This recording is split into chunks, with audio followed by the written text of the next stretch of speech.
안녕하세요. 닥터진 영어교육연구소의 헬렌입니다.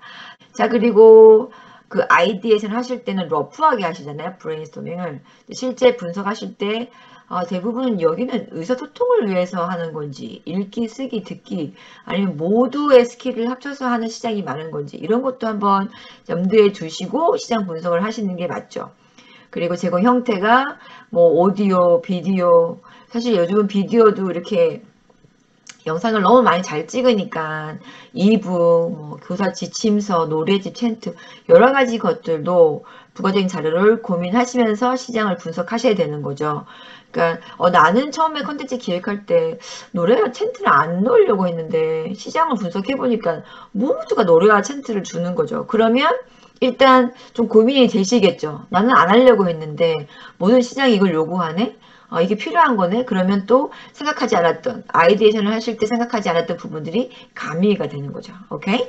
그 콘텐츠의 분량도 생각해 보시겠죠. 나는 분량을 한 6개월짜리로 만약에 책을 만드신다 하면 한 80페이지 정도의 주제를 한 10개로 하려고 했는데 시장을 분석해 보니까 대부분 한 158페이지 정도가 되고 콘텐츠 주제도 그 책 안에 12개 이상을 갖고 있다 그러면 좀 고민이 되는 거죠. 시장이 전체가 대부분 이렇게 사용하고 있는데 저만 아니면 여러분만 조금만 약간의 그 콘텐츠의 주제도 작고 그러면 경쟁력에서 떨어질 수 있잖아요. 그래서 시장 분석하실 때 콘텐츠에 대한 분량도 생각하시면서 분석하시는 게 좋다라는 거죠.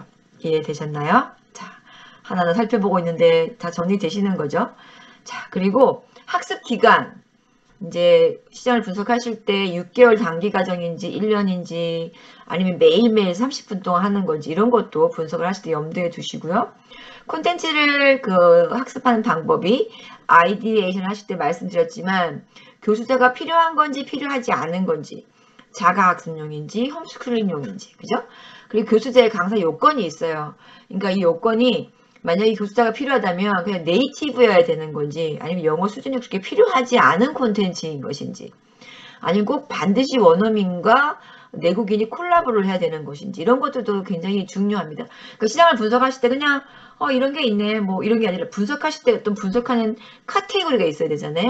그러니까 우리가 브레인스토밍을 하실 때 썼던 그런 카테고리를 실제 시장 분석하실 때도 카테고리를 보시고 분석을 해야 되는 거죠. 우리가 영화를 볼 때 아니면 우리가 뭐 데이트를 할 때 만약에 이 사람이 어떤 뭔가를 보고 싶어요. 데이트를 한다. 영화를 본다. 영화를 볼 때 난 이런 부분을 좀 봐야 되겠어 라고 분석하실 수 있잖아요. 아니면 데이트를 할 때도 막 처음 만났어요. 이 사람은 어떤 부분을 봐야 될까? 그냥 막연하게 보는 부분도 있겠지만 좀 시간이 지날수록 뭐 성격적인 부분도 보고 그쵸. 뭐 여러 가지 얘기할 때 그런 자세도 보고 이렇게 어떤 부분은 어떤 카테고리를 보면서 시장을 분석하시면 좋겠다라는 생각으로 말씀을 드리는 거고요. 만약에 그렇게 보지 않고 그냥 덩어리채로 보게 되면 실제 콘텐츠를 개발하실 때 좀 굉장히 힘들죠. 왜냐면은 나는 학습 기간 6개월이 좋은데 그때 시장 분석할 때 어떻게 하고 있더라? 뭐 이렇게 생각하시면 굉장히 곤란해지죠. 기획 단계에서. 그래서 기획을 튼튼하게 하시면 실제 개발하실 때 조금 덜 힘드시니까 기획에 대한 이런 시장 분석의 카테고리들을 잘 생각하시면 좋겠습니다. 그리고 컨텐츠를 뒷받침할 수 있는 교육적 근간이론 대부분 가지고 있어요. 네. 웹사이트에 다른 경쟁자들의 제시하는 여러 가지 그 내용들을 보시면 이러이러하기 때문에 이게 좋다라는 게 항상 나오죠. 그래서 여러분들께서도 콘텐츠를 개발하실 때 나는 이러이러한 근간 이론으로 이걸 뒷받침할 수 있다라고 말씀하실 수 있는 무엇인가를 찾아내시는 게 굉장히 중요합니다. 네, 오늘 기획과정에서 시장 분석하고 그 시장 분석에 대한 여러 가지 카테고리를 살펴봤는데요.